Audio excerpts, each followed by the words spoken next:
मेरा सजेशन ये रहेगा, if you are a web developer, so M1 Max और अदर जो भी आपके M1, M2, M3, MX जितने भी आएंगे, these are not for web developers.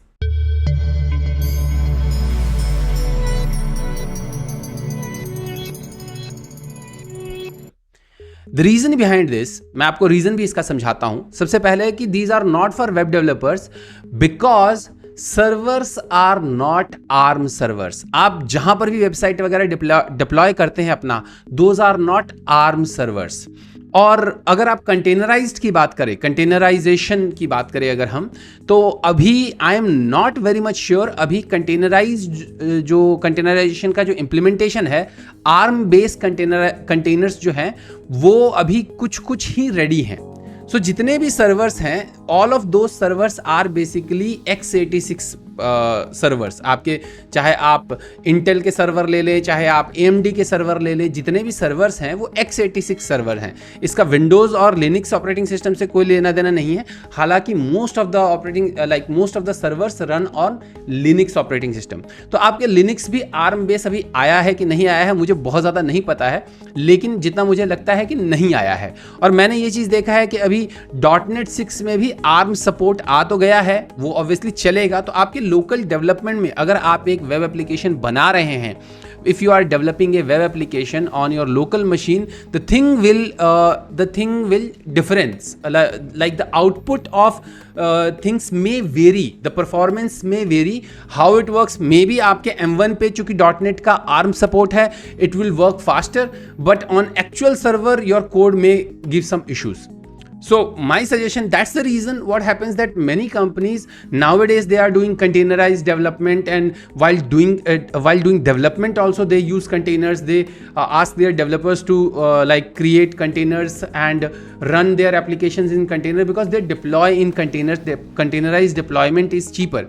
So I think that is so probably we will have to wait until जो आपका containerisation का जो डॉकर का, आई थिंक डॉकर का भी आर्म वर्जन प्रॉपर आने वाला है, और हमारे सारे इसके कंटेनर्स जो है आर्म कंटेनर्स हमारे मिल जाए, या Apple start supporting this Intel ARM containers. So उसमें भी जो आपका रोजाटा के थ्रू चलता है, रोजाटा के थ्रू ना चल के अगर वो डायरेक्टली चले तो आई थिंक वो शायद हो सकता है.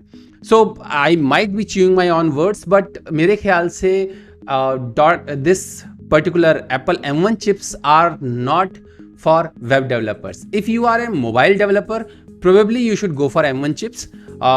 मैं जैसे I am a content creator now, so apart from being an architect, I am also a content creator. So probably I will buy a new M1 MacBook जिसमें कि आपका नया ज़्यादा रैम हो, बिकॉज राइट नाउ मेरे MacBook में already I have 16 GB of RAM. So probably I will buy something with 32 और 64 GB of RAM, because I have to run virtual machines and I have to connect to separate servers and all those things. So because of that I need a machine with more RAM.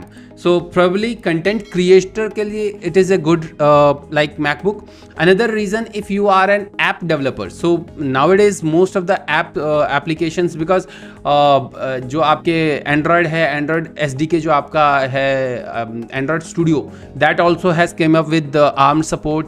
Even visual studio and .NET 6 has came up with ARM support. So if you are doing Xamarin development और if you are doing Mavi development for creating mobile apps for iOS and Android, then of course you can go with your MacBook.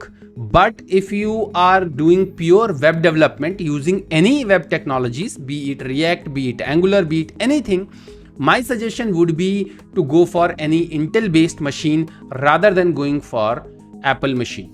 So that is my view. So whatever is the scenario, कल क्या release होता है, कौन सा MacBook release होता है, as a web developer my suggestion is don't go for Apple M1 Max.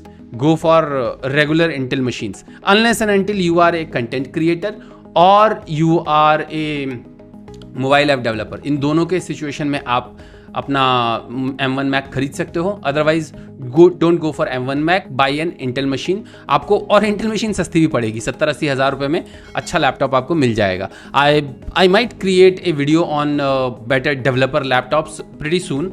With configuration and some affiliate links of course, because channel को grow करने के लिए पैसे भी चाहिए होते हैं भाई. So that's the reason. So we will talk about that in that video in much more detail.